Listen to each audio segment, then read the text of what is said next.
नमस्कार, मैं हुमायूं सिंह और आप देख रहे हैं next 9 news. Olympian Sakshi Malik ने बीजेपी नेता बबीता फोगाट पर बड़ा आरोप लगा दिया है। आपको बता दें, एक मीडिया चैनल से बातचीत में साक्षी ने कहा है कि बबीता फोगाट ने ही पहलवानों को भारतीय कुश्ती महासंघ WFI के अध्यक्ष ब्रिजभूषण शरण सिंह के खिलाफ उकसाया था, क्योंकि बबीता खुद WFI की अध्यक्ष बनना चाहती थी। वहीं साक्षी मलिक ने आगे बताया कि बबीता फोगाट ने कई पहलवानों के साथ एक बैठक की थी, जिसमें उन्होंने महासंघ के अंदर छेड़छाड़ और कथित दुर्व्यवहार की घटनाओं के खिलाफ पहलवानों से विरोध करने का आग्रह किया था। वहीं साक्षी मलिक ने खुलासा किया है कि उनके विरोध प्रदर्शन को शुरू करने में दो बीजेपी नेताओं में बबीता फोगाट और तीरथ राणा ने महत्वपूर्ण भूमिका निभाई थी।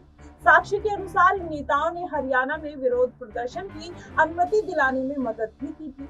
बबीता फोगाट ने पहलवानों से ब्रिजभूषण शरण सिंह के खिलाफ विरोध करने का सुझाव भी दिया था, क्योंकि वह खुद WFI के अध्यक्ष पद की दावेदार थी। वहीं साक्षी ने कहा कि हमें लगा कि बबीता हमारे संघर्षों को समझेंगी और हमारा साथ देंगी। हालांकि विरोध पूरी तरह से बबीता के इशारे पर नहीं था, लेकिन उनके सुझाव पर शुरू जरूर हुआ था। हमने महासंघ के अंदर यौन उत्पीड़न और दुर्व्यवहार के गंभीर मुद्दों को देखते हुए बदलाव की उम्मीद की थी। हमें विश्वास था कि एक महिला नेतृत्व, खासकर बबीता जैसी खिलाड़ी, सकारात्मक परिवर्तन ला सकती है। साक्षी ने आगे कहा कि हम यह नहीं समझ पाए कि बबीता हमारे साथ इतना बड़ा खेल कर देंगी। हमें उम्मीद थी कि वह हमारे साथ धरने पर बैठेंगी और एक साथी पहलवान के रूप में हमारी आवाज बनेंगी, लेकिन ऐसा नहीं हुआ।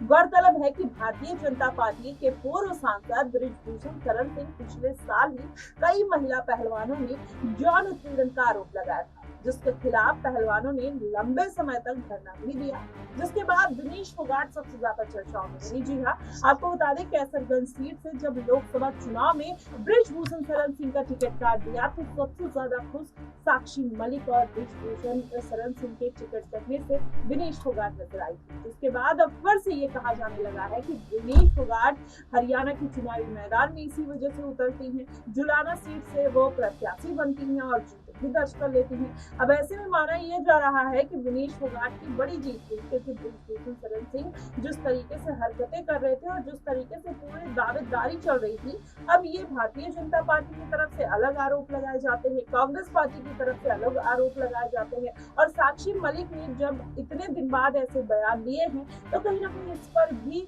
उंगली उठती हुई नजर आती है। अब भारतीय जनता पार्टी इस बात को लेकर भी हमलावर है कि जब ये बात अगर आपके मन में थी या फिर ये बात आपको पता थी तो आपने पहले क्यों नहीं बताया। और मनोहर लाल खट्टर ने भी इस बात को पूरी तरीके से खंडन किया था। उन्होंने कहा था कि ये कांग्रेस पार्टी का एक प्लान्ड आइडिया था, जिसकी वजह से दिनेश फोगाट को और बजरंग पूनिया को मोहरा बनाया गया और ये पूरा मामला फंसता हुआ नजर आया। वहीं जंतर मंतर पर जब दिनेश फोगाट और बजरंग पूनिया और उनके सभी साथी दल धरने पर बैठे हुए थे तो जितनी विपक्षी पार्टियां थी सब सपोर्ट करने पहुंची थी। प्रियंका गांधी और राहुल गांधी का विशेष समर्थन कहीं ना कहीं प्राप्त था और दिनेश फोगाट जब कांग्रेस पार्टी में शामिल होने के लिए हामी भरती है, उसके बाद तो पूरा माजरा ही पलटता हुआ नजर आता है और सबको पता चलता है कि इसके पीछे कांग्रेस पार्टी का हाथ था। लेकिन अब ये साक्षी मलिक का बयान कहीं ना कहीं अब भारतीय जनता पार्टी पर ही क्वेश्चन मार्क लगाता हुआ दिखाई दे रहा है। फिलहाल देखना दिलचस्प होगा कि आखिरकार ये पूरा मामला किस मोड़ पर जाकर खत्म होता है।